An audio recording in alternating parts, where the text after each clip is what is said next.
Bom dia, pessoal. Vamos fazer agora a operação de faceamento nesta peça. Ela é feita após que já configuramos as ferramentas, né? Só relembrando aqui, temos as nossas 11 ferramentas já configuradas e já foi feito o setup inicial. Caso você tenha alguma dúvida desses processos, vejam os outros dois tutoriais.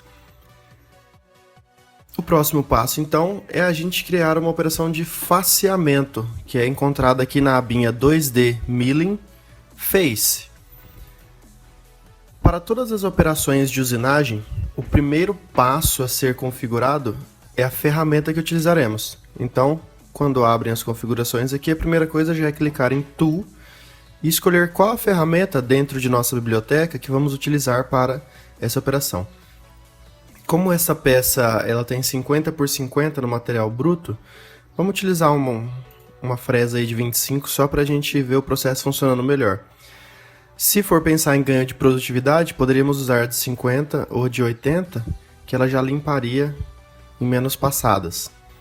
Então, usando a de 25, Select. Reparem aqui que todas as configurações já foram ajustadas de acordo com o que a gente configurou na ferramenta. Então não precisamos nos preocupar com esses outros índices. Na segunda abinha, precisamos selecionar qual que é o contorno do material bruto. É um contorno que a operação vai usar para se guiar. Já é selecionado automaticamente o contorno externo do material bruto configurado naquele setup inicial. Para garantir que não temos problemas, vamos selecionar o contorno da nossa peça, que aí pelo menos ele não perde referência. Na terceira abinha, precisamos configurar algumas alturas. Essas alturas, elas dependem aqui da nossa operação, certo? Então, a altura de baixo, a bottom, ela é onde que a nossa usinagem, onde a nossa operação vai acabar. A gente vai usinar de uma certa altura até aqui. E a top height, né, a altura de topo, por outro lado, ela é configurada onde a usinagem começa, onde essa operação começa. Então, o top ele está definido como o topo do material bruto, que é o stock top. E o fundo, né, a parte de baixo, está configurada como o topo do modelo, que é onde a peça pronta começa. Então ele vai facear do material bruto até a peça pronta. As outras alturas devem ser configuradas pensando na movimentação de ferramenta. O feed height, que é a altura de avanço, é a altura na qual a ferramenta para de avançar em G0, em avanço rápido, e passa a avançar no avanço programado. O retract height, que é uma altura de retração, é a altura onde a ferramenta vai recuar antes de se movimentar ao redor ou por cima da peça. E o retract height, a clearance height, ele é uma altura de segurança, vamos colocar assim, que ela chega aqui em G0, movendo-se nos eixos X, Y e Z ao mesmo tempo, se for o caso. Ela baixa em Z em avanço rápido até a feed height e daqui para baixo ela avança em G1 ou G2, avanço de usinagem. Pode ver que eles estão configurados aqui, ó. O feed height ele está 5 mm acima do topo, que é acima de onde a usinagem começa, tá? A altura de retração está 5 mm acima do material bruto. Poderia também estar utilizando aqui a top height, não iria mudar muita coisa, mas muda só a referência. A altura continuaria a mesma. E a altura de retração, 10 mm a partir do plano de retração. Ou seja, vai estar aí a 15 mm do material bruto. É uma distância bem segura. Na próxima aba, temos alguns itens muito importantes para serem configurados. Pensando em tolerância, essa tolerância ela é a suavidade das curvas que existem na peça. Dependendo do tipo de pós-processador que usarmos, essas curvas podem sair um pouco mais quebradas, né? Como vocês estão vendo aí no próprio exemplo do programa. Então, quanto menor for essa tolerância, menor são os espaçamentos entre as retas na hora de adaptar uma curva. Vamos colocar então 0,01, que a gente garante uma curva bem suave, né? O ângulo de passe é o ângulo em que a nossa ferramenta vai fazer o caminho durante o faceamento. Ela pode ser simplesmente paralela à peça, como a primeira imagem mostra, ou ela pode ser inclinada em qualquer ângulo que a gente julgar adequado. Vamos deixar no 0 mesmo. A extensão de passe, ela indica uma medida em que a ferramenta vai passar para fora da peça.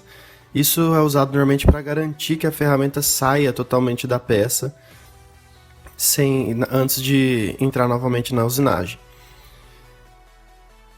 O Stock Offset é uma distância para ela considerar maior do que a peça bruta. Então, como a gente não tem peças regulares no mercado, né, sempre tem alguma pequena variação, é sempre bom usar um pequeno offset aqui, vou colocar 2 milímetros, para garantir que não fiquem rebarbas nas beiradas da peça e que toda a superfície realmente seja faceada. E o Step Over é a distância entre um passe e outro. Ele automaticamente define como 95% do diâmetro da fresa. Tá? Pode ser utilizado assim, mas o mais aconselhável é que utilizemos até metade desse diâmetro, que é até o tamanho do raio, para a fresa nunca entrar mais do que a metade dentro da peça. Então, se a nossa fresa é de 25 mm, vamos usar 12 mm aqui no Step Over, que deve ser o suficiente. A gente ainda pode definir qual que é a direção que a gente quer para a usinagem.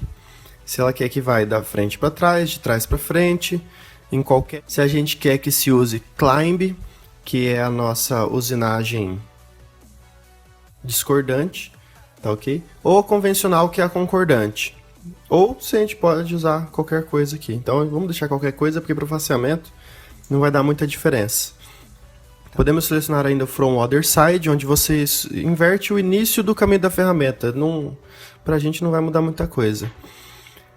Tá? E usar a diminuição de cavaco, que também pra gente não é importante agora.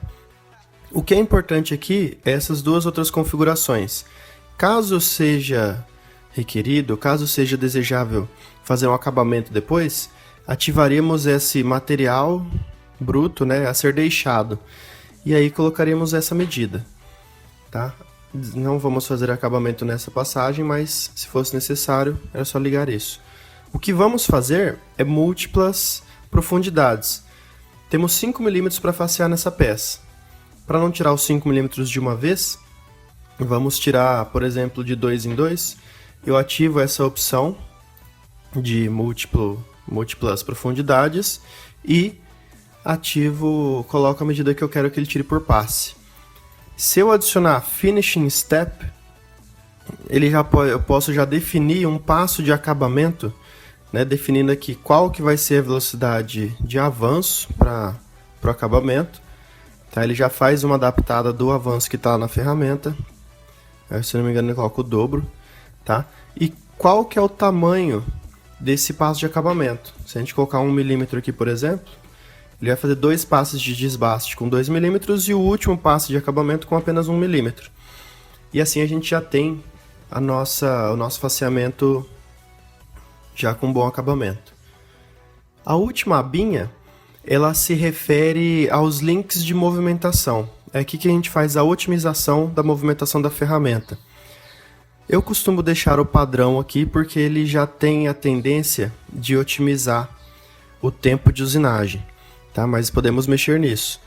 Para fins de conhecimento, a gente tem, quando tiver em avanço rápido, o que a gente prefere que faça? Que vai preservar esse avanço rápido? Se a gente vai preservar tanto o axial como o radial do movimento rápido?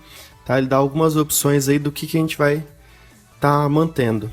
Eu mantenho todos, tá?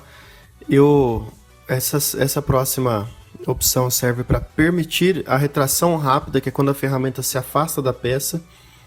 E o Keep Tool Down, ele vai ser utilizado para manter a ferramenta próxima à peça. Para, na hora de fazer a retração, ele não fazer uma retração exagerada. Depois que já foi feito um passo de 2 milímetros, por exemplo, ele não precisa voltar de novo naqueles 15 milímetros lá longe do material bruto, porque já foram retirados mais 2 milímetros. Então ele adapta isso. Tá? A gente coloca uma máxima, uma distância máxima, né, para ele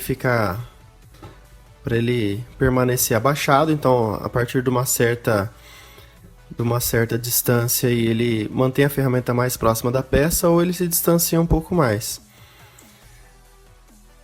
E o Extend Before Extract, ele vai habilitar que a ferramenta ela avance para fora do material bruto antes de retrair, antes de fazer o afaste da ferramenta. Serve para evitar mais colisões. Temos também as transições Lead In e Lead Out, é quando a ferramenta está entrando na peça, e Lead Out é quando a ferramenta está saindo da peça, tá ok? A gente define um raio para essa movimentação de entrada e saída, como vocês conseguem reparar na figurinha aí, tá? Deixo 2,5 mesmo, porque isso daqui vai ser muito rápido e vai fazer pouca diferença pra gente.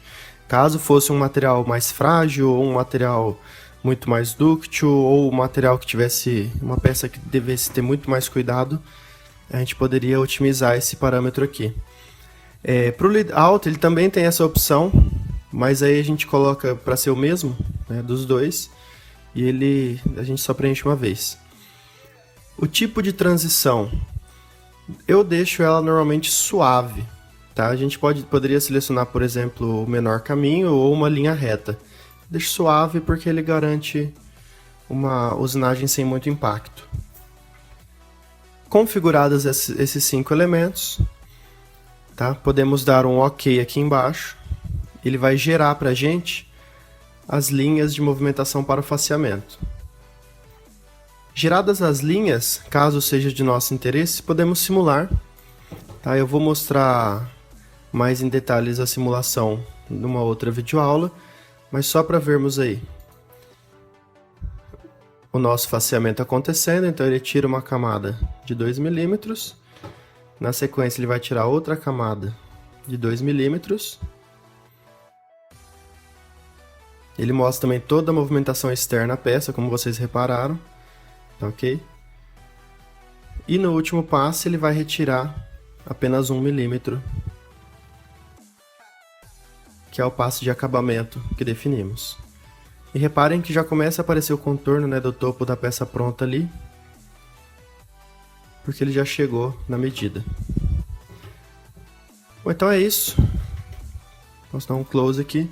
Já estamos com o faceamento da peça configurado e pronto para os próximos passos.